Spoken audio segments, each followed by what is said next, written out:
Hey everyone, and welcome back to my channel. My name is Kaley, and today is a really fun day because I'm in my hometown with one of my good friends, Reba, and we go way back.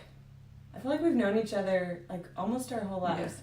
So, one of my favorite things about Reba, other than she's just amazing, she's a mom, she has two beautiful little girls, but back in the day, our church did like a New Year's Eve service, and we pulled out all the stops.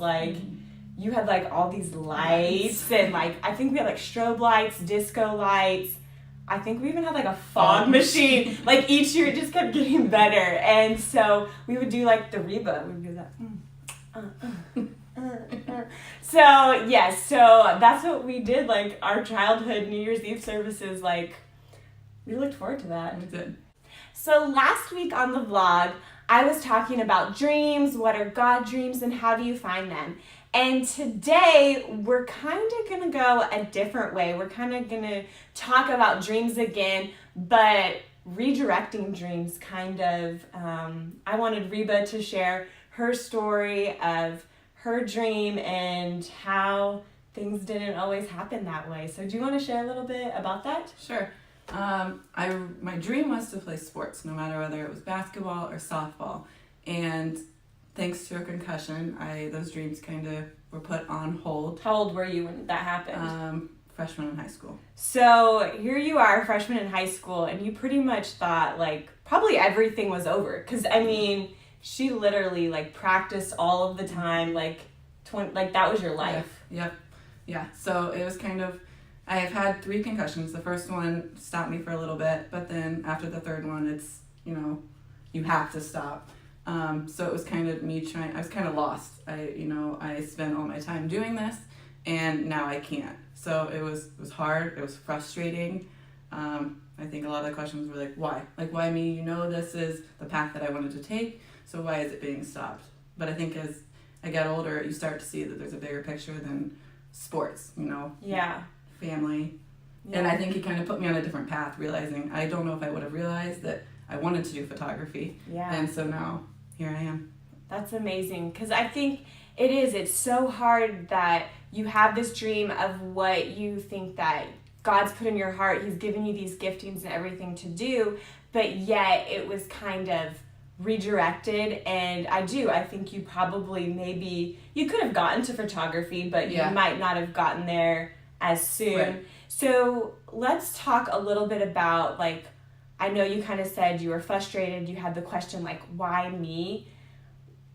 What if somebody's like going through that, like a dream that they think they have, like what are some things that helped you? I mean, were you mad at God? Were you frustrated? Absolutely. And I have to point out your mom, after that all happened, she made me little scripture index cards. Mm-hmm. And I have to say, at the beginning it is frustrating. Like I said, why? Like, why me? This is what I want to do. Why are you doing this? But I think praying, and he gives you the answers, and he, I think he opens your eyes and realizes, like, this is not, there's more to this. There's more to the picture than, so absolutely your mom's scriptures, praying, but it took a while to get to that point. I mean, it was depressing. I was in a depression, but yeah. Did you feel like you lost friends at all, or do you feel like people supported you? Oh, were there support for you? 100%. Okay. Yeah. I continued to go to all the games and prepare snacks, little themes for them, and they were supportive 100%. My teammates, my family, they just realized as a child, you think that, it's just sports, but your health is with you for the rest of your life. So yeah, no, that's so true. And honestly, I didn't know my mom did scripture cards. Mm-hmm. Like, that's something my mom is like notorious for. She will find scripture cards of things that you are kind of going through, and it's just something to say and speak out. It's just handy to have it. Yeah, no, that's so good. So Reba's kind of like given us, little tips that helped her. And I know you said this about high school, kind of like when you're in high school, it's like a bubble. And you're just so focused on such small things, sports, academics. You don't realize that there's so much more out there than than that. Because you did start a family young, Mm-hmm. right? Right. Yeah, and if I would have, it's funny how God's timing works. If I would have been able to go to college and play sports, then my family wouldn't have started till, it was later in life. Yeah. So I wouldn't change it for the world. Yeah.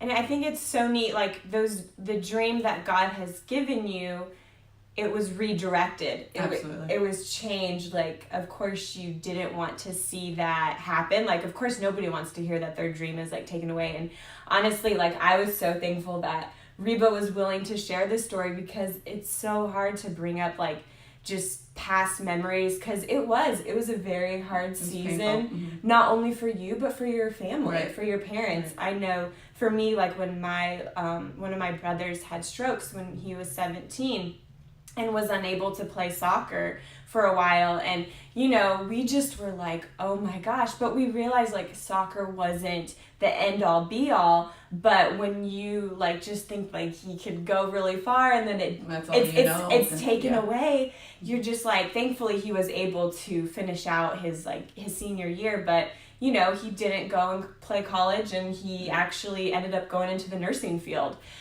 because of it. And so that series of events that happened to him, it also redirected his life. Yeah. And I think, like my brother Ethan, like Reba, and so many other people, when you allow God to redirect your life, it is amazing the blessings that come out of it, and even just the newfound joy. Mm-hmm. And you've found that through, your spouse, through your kids, and I think that's amazing. Yeah. So as we kind of wrap up today, Reba, do you have anything you want to say? I would say just in the moment it feels hard, but just know that God's plan is far bigger than your own. Mm-hmm. So just stick with it and have hope that there is something better at the end of it all. Yeah. And find those people that are on your side that can help you get through it, because it's hard to do it alone. Pray whenever you feel down. I know that even to this day, I still have down days, and that's the one thing that gets me through it. That's so good. So we really hope that you felt encouraged today. Be sure to subscribe to this channel, because there's going to be a new video every Friday. And Reba, thank you so much for doing this with me. It's been so fun being home and getting to see her, and I hope that you guys feel encouraged. Be sure to comment below. We want to hear from you. If there's something you're going through, we want to be there to encourage you. So I will see you guys next Friday.